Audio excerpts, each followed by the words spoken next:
ये आपके जनसत्ता का आज का संपादकीय पाठ है। देखिए, संपादकीय पाठ ये आर्टिकल, एडिटोरियल आपको प्रारंभिक परीक्षा, मुख्य परीक्षा और इंटरव्यू हर जगह मदद पहुंचाते हैं। चाहे आप लोग सिविल सर्विस एग्जाम की तैयारी कर रहे हो या फिर किसी स्टेट पीसीएस एग्जाम की तैयारी कर रहे हो, इन्हें जरूर पढ़ा करिएगा। चरित्र का विकास आसानी से नहीं किया जा सकता। केवल परीक्षण और पीड़ा के अनुभव से आत्मा को मजबूत, महत्वाकांक्षा को प्रेरित और सफलता को हासिल किया जा सकता है। एक किसने कहा है? हेलेन केलर ने कहा है। धरती से धमनियों तक पसरता खतरा। आजकल कैंसर की भी खूब बातें हो रही हैं।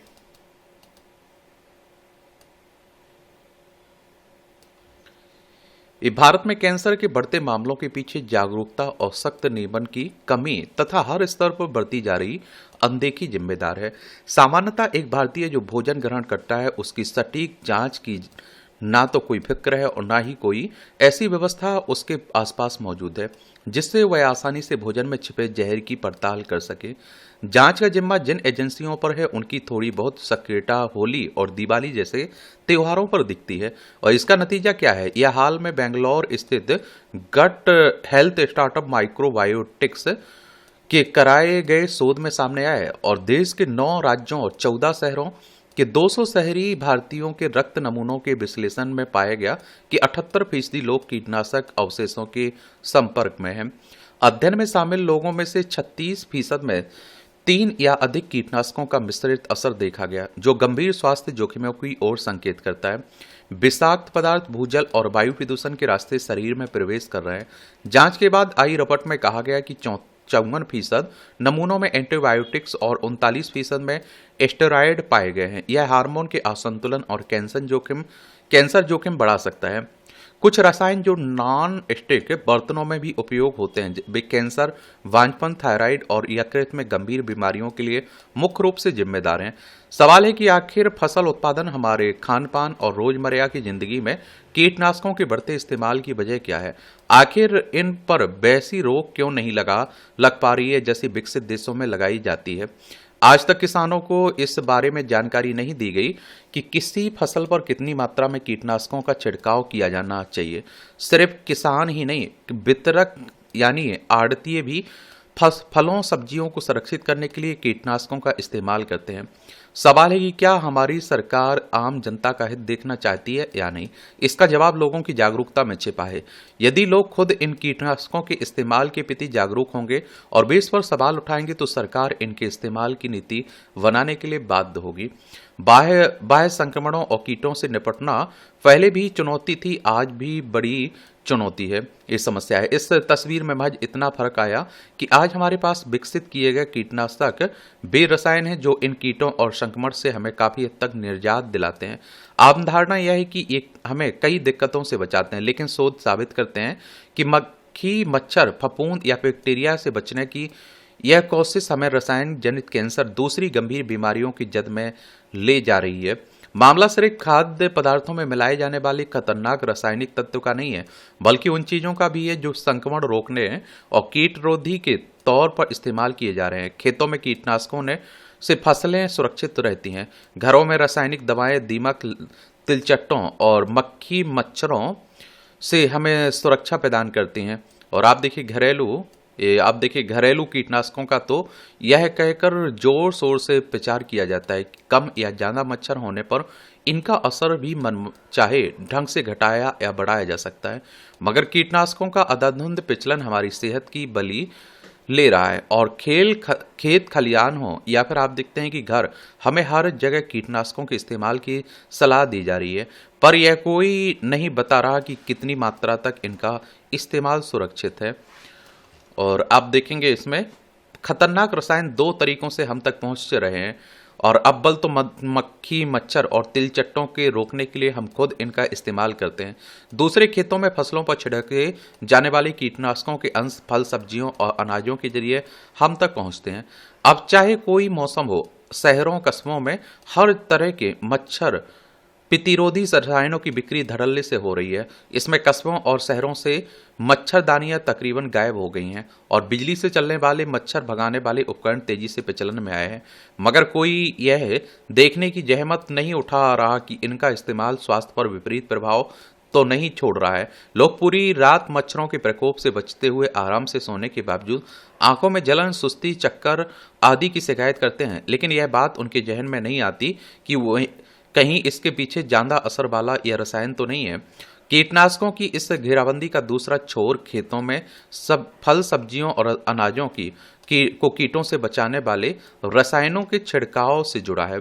और जिस हरित क्रांति ने विदेशों पर हमारी निर्भरता को खत्म किया और जिसकी बदौलत हमारे खेत लहला रहे हैं, उसका विपरीत प्रभाव है। यह हमारी जमीन कीटनाशकों के जहर में डूब चुकी है। हमारी धमनियों में खून के साथ कीटनाशकों का अवशेष पहुंचने लगा है। ये चेतावनियां लगातार आ रही हैं कि इनके असर से भावी पीढ़ियों में ऐसे अनुवांशिक बदलाव हो सकते हैं जो उन्हें विकलांग बना सकते हैं। वर्ष 2013 में पंजाब से इस बारे में जो रपटें आईं, वे जमीन में घुलते जहर की स्थिति और उसके असर को साफ करती हैं। चंडीगढ़ स्थित PGIMER 2 साल तक पंजाब के 25 गांवों में किए गए सर्वेक्षण के बाद इस नतीजे पर पहुंची थी कि खेती में इस्तेमाल होने वाले कीटनाशकों और खतरनाक औद्योगिक कचरे ने वहां के लोगों की सेहत बर्बाद कर दी है।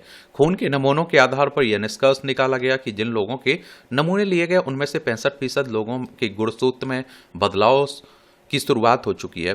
दुनिया भर में कीटनाशकों का जानवरों का पर इस्तेमाल कर पाया गया कि इनमें मस्तिष्क का विकास प्रभावित होता है, दिमागी संरचना में विकार आ सकता है। इसके अलावा कैंसर जैसे रोग उत्पन्न करने, मस्तिष्क कोशिकाओं और बच्चों की सीखने क्षमता और व्यवहार पर ये रसायन सीधा असर डालते हैं। अगर गर्भवती महिलाओं पर इन कीटनाशकों का हल्का सा भी असर हो जाए तो इससे गर्भस्थ शिशु गंभीर रूप से प्रभावित हो सकता है। यानी मामला सिर्फ एक पीढ़ी तक नहीं रुकता बल्कि भावी पीढ़ियों में भी विकृतियां पैदा करता है।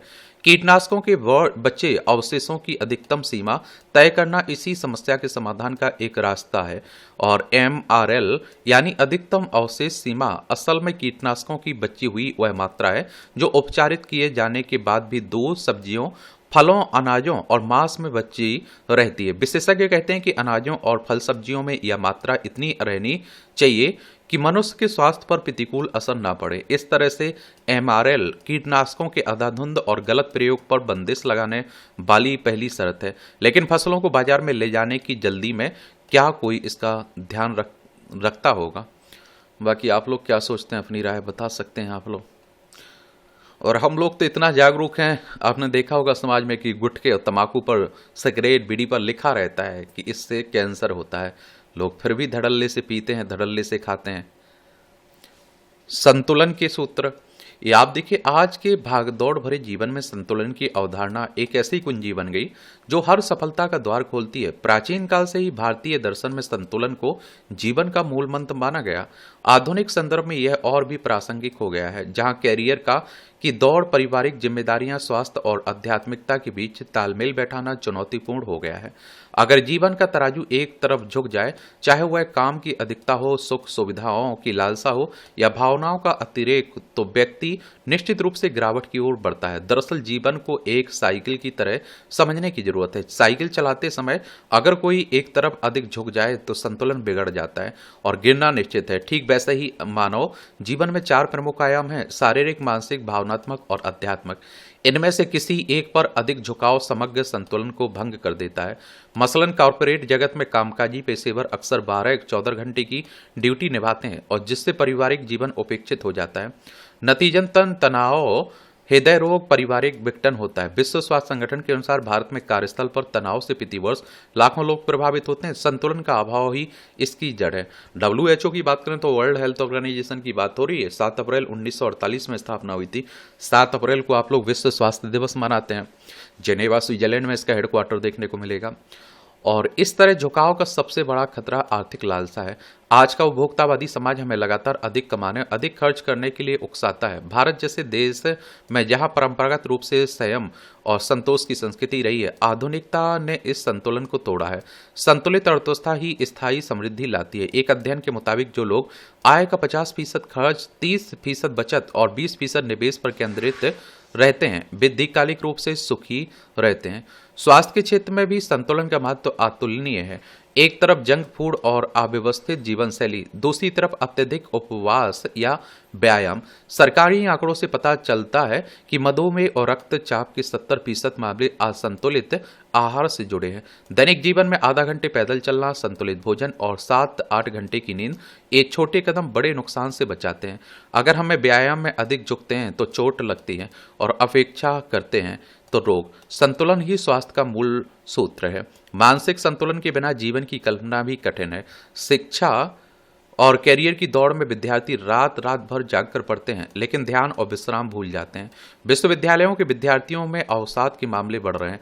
ध्यान, प्राणायाम और सकारात्मक सोच मानसिक संतुलन बनाए रखते हैं। सोशल मीडिया का अतिरिक्त भी खतरा है, और जहां सिर्फ प्रतिक्रिया की होड़ में वास्तविक संबंध टूट जाते हैं। एक सर्वे बताता है कि भारत में 40% युवा सोशल मीडिया की लत से ग्रस्त हैं। संतुलन का मतलब है सोशल मीडिया का दिन में 1 घंटे तक सीमित उपयोग और वास्तविक संवाद पर जोर। भावनात्मक संतुलन पारिवारिक और सामाजिक जीवन का आधार है। प्रेम, क्रोध, लोभ, मोह इसका अतिरिक्त विनाश लाता है। आधुनिक जोड़ों में तलाक के 50% मामले भावनात्मक असंतुलन से जुड़े होते हैं। पति पत्नी के बीच काम और घर का संतुलन न होने से दरारें पड़ती हैं। बच्चों के साथ गुणवत्ता आधारित समय, माता पिता का सम्मान, मित्रों का साथ, ये भावनाओं को संतुलित रखते हैं। संतुलन बनाए रखने के लिए के व्यवहारिक उपाय सरल हैं। प्रथम, दैनिक समय सारणी बना लेना चाहिए। मसलन 8 घंटे काम, 8 घंटे आराम, 8 घंटे परिवार और स्वयं के लिए। दूसरे, आय व्यय का बजट रखना चाहिए। तीसरे, योग और ध्यान को दिनचर्या में शामिल करना चाहिए। फिर संबंधों में संवाद को प्राथमिकता देने की जरूरत है। कॉरपोरेट जगत में संतुलन की कमी ने कई कंपनियों को तबाह किया है। भारत में प्रबंधक जो हर रोज 24 घंटे उपलब्ध रहते हैं, वे अवसाद का शिकार हो जाते हैं। मानव संसाधन नीतियां अब कार्य जीवन संतुलन पर जोर दे रही हैं। भारत में नवाचार संस्कृति में नाकामी की दर 90% है। कारण असंतुलित जोखिम। सामाजिक स्तर पर भी संतुलन बना आवश्यक है। भारत में जल संकट, बेरोजगारी, पर्यावरण असंतुलन से ग्रामीण अर्थव्यवस्था चरमराई है। एक तरफा उद्योगीकरण ने परंपरागत कृषि को नष्ट किया है। संतुलित विकास ही समाधान है। शिक्षा में भी संतुलन की जरूरत है। रटने की आदत रचनात्मकता को मारती है। और एक और आप सोच के देखिए, जो खुद एंजाइटी में, अवसाद में, डिप्रेशन में वो कंपनी हो या कोई भी काम हो, उससे कितना ईमानदारी से कर पाता होगा, कितना रिजल्ट दे पाता होगा, ये आप समझ सकते हैं। महिलाओं के संदर्भ में संतुलन और भी महत्वपूर्ण है। कार्यस्थल पर 50% भागीदारी के बावजूद घरेलू जिम्मेदारियां असंतुलन पैदा करती हैं। राजनीति में संतुलन का अभाव भ्रष्टाचार और विभाजन लाता है। आज के नेताओं को विकास और पर्यावरण के बीच ताल में बैठाने की जरूरत है। पर्यावरण असंतुलन वैश्विक संकट है। जलवायु परिवर्तन से भारत की धरती सूख रही है। एक तरफा शोषण बंद कर संतुलित उपयोग, वृक्षारोपण, वर्षा जल संचयन आवश्यक है। संतुलित व्यक्तिगत विकास का आधार है। आखिर जीवन संतुलन का नाम है। एक तरफ झुकेंगे तो गिरेंगे, यह सत्य अनादिकाल से चला आ रहा है। भारत की हवाओं में संतुलन की सीख है। ना अधिक गर्मी, ना अधिक शीतलता, और इससे अपनाकर ही हम सुखी, स्वस्थ और समृद्ध जीवन जी सकते हैं। ये आप देखिए, टिप्पणियां रहती हैं छोटी छोटी, पढ़ना हो तो पढ़ सकते हैं। इसकी PDF आपको एजुकेशन सर्कल प्लेटफॉर्म है ना टेलीग्राम पर, वहाँ डाल दी जाती है। ये लापरवाही की आग। दिल्ली में अनियोजित विकास की आपाधापी में जिस तरह से नियमों को धाता बताया जाता रहा है, उसका नतीजा बार बार किसी हृदय विदारक हादसे के रूप में सामने आता है। राजधानी के पालम इलाके की एक रिहायशी इमारत में आग लगने से एक ही परिवार के 9 लोगों की मौत हो गई। कुछ लोग बच गए, लेकिन बुरी तरह झुलसे। बताया जा रहा है कि घनी आबादी वाले आवासीय क्षेत्र में शॉर्ट सर्किट के कारण आग लगी थी। उस इमारत में भूतल और पहली मंजिल पर कपड़े और सौंदर्य प्रसाधन की दुकानें थीं, और जिससे आग मिनटों में फैल गई। घर की बनावट ऐसी थी कि फंसे लोगों को बचाने की कोशिश नाकाम रही। साथ ही मौके पर पहुंचे दमकल कर्मियों के खराब उपकरणों के कारण बचाव कार्य में देरी हुई। अगर विभाग की हाइड्रोलिक प्रणाली समय पर काम करती तो कुछ लोगों की जान बचाई जा सकती थी। और इस अग्निकांड से कई पुराने सवाल उठ रहे हैं, जिन पर अक्सर चर्चा होती है और नतीजा सिर्फ सिफर रहता है। इस हादसे में सुरक्षा नियमों की अनदेखी विफलता के सवाल अहम है। दिल्ली में ऐसी कई इमारतें हैं जो मिश्रित आवासीय व्यवसायिक हैं। अवैध कॉलोनियों में नियमों के अनुपालन की उम्मीद करना बेईमानी है। राजधानी में अधिकांश जगहों की यही तस्वीर है। ऐसी जगहों पर किसी भी तरह का हादसा होने पर बचाव कार्य में पर्याप्त दिक्कत होती है। सकरी गलियों के कारण आग लगने पर दमकल गाड़ियां पहुंचने में समय लेती हैं। अनियोजित बस्तियों में आपातकालीन सेवाओं के प्रभावी ढंग से काम करने की अक्षमता कई बार उजागर हुई है। पालम में भी यह स्थिति दिखी। राष्ट्रीय राजधानी क्षेत्र में इस तरह के इलाकों में आग लगने की घटनाओं की कई बार भयावह तस्वीर सामने आई। 2 साल पहले विवेक विहार के एक अस्पताल में आग लगने से 8 शिशुओं की मौत हो गई थी और ऐसी सैकड़ों घटनाएं दर्ज की गई। अक्सर इमारतों में अग्नि सुरक्षा संबंधी इंतजाम नहीं होते, विद्युत प्रणालियां दोषपूर्ण होती हैं या भवन निर्माण संबंधी नियमों का उल्लंघन होता है। ऐसे हादसों में अक्सर प्रशासनिक उदासीनता, नगर निकायों में भ्रष्टाचार और विकासकर्ताओं तथा अधिकारियों के बीच साठगांठ के तथ्य सामने आते हैं। सवाल उठता है कि आगे का रास्ता क्या होगा। अधिकारियों को चाहिए कि वे आपदाओं के बाद नोटिस जारी करने से आगे बढ़कर सभी क्षेत्रों में अग्नि सुरक्षा नियमों की कड़ाई से अनुपालन सुनिश्चित करें। दिल्ली में जनसंख्या घनत्व को देखते हुए सक्रिय गलियों में अग्निशमन युवाओं सेवाओं की पहुंच में सुधार और विद्युत अवसंरचना का उन्नयन आवश्यक है। पालम में जिस तरह की इमारत थी वैसी भवनों के लिए अग्नि सुरक्षा अनापत्ति प्रमाण पत्र अनिवार्य किया जाना चाहिए। किसी भी हादसे का सबक यह होना चाहिए कि भविष्य के लिए ठोस इंतजाम किए जाएं। दिल्ली सरकार ने अग्नि सुरक्षा ऑडिट की बात दोहराई। जरूरी है कि काम धरातल पर दिखे। विडंबना यह है कि दिल्ली में आए दिन किसी न किसी इलाके में आग लगने और उसकी भारी नुकसान की खबरें आती रहती हैं। हादसे के बाद तमाम एजेंसियां खानापूर्ति करती हैं और नतीजा ढाक के 3 पात्र रहता है, यानी लेपापोती करने लगती हैं, अधिकारी जागने लगती है, सरकार भी जागने लगते हैं, लेकिन कुछ समय के बाद सब फिर सो जाते हैं।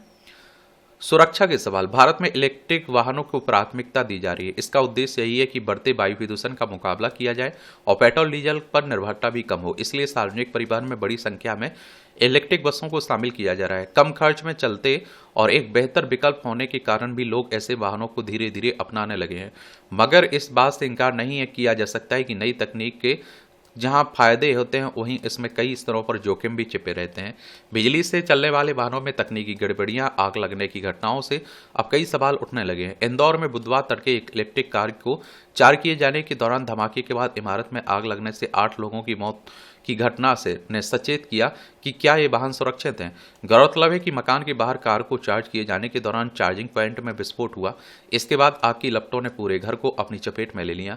कोई दो मत नहीं कि आग लगने की ऐसी घटनाओं से उन लोगों का विश्वास कमजोर होगा जो पेट्रोल की गाड़ियों को छोड़कर इलेक्ट्रिक गाड़ियां खरीदने का मन बना रहे हैं। यह उचित ही है कि विशेषज्ञों की एक समिति से इंदौर अग्निकांड की जांच कराई जाएगी। इसका जो भी निष्कर्ष सामने आए, लेकिन उससे स्पष्ट होगा कि इलेक्ट्रिक वाहनों के निर्माण और इसके संचालन में कहां कमी रह गई। सवाल है कि ऐसे वाहनों के इस्तेमाल सुरक्षा के लिए कोई मानक संचालन प्रक्रिया अब तक क्यों नहीं अपनाई गई। इसके बारे में पहले से लोगों को क्यों नहीं बताया जाता है। आखिर गलियों में या घरों के सामने अपने इलेक्ट्रिक वाहनों को चार्ज करने के लिए लोग क्यों मजबूर हैं। यह निराशाजनक ही है कि सड़कों के किनारे और रिहायशी इलाकों में जगह जगह पर्याप्त संख्या में चार्जिंग स्टेशन अभी तक नहीं बनाए जा सकते हैं। ऐसे में बिजली से चलने वाले वाहनों को सड़कों पर उतार देने भर से उत्सर्जन कम करने या तेल पर निर्भरता घटाने का लक्ष्य पूरा नहीं होगा। ये आप देखेंगे हमारा प्यारा भारत है। ये है भोपाल। भोपाल की राजधानी है क्या? ये मध्य प्रदेश है। मध्य प्रदेश की राजधानी है भोपाल।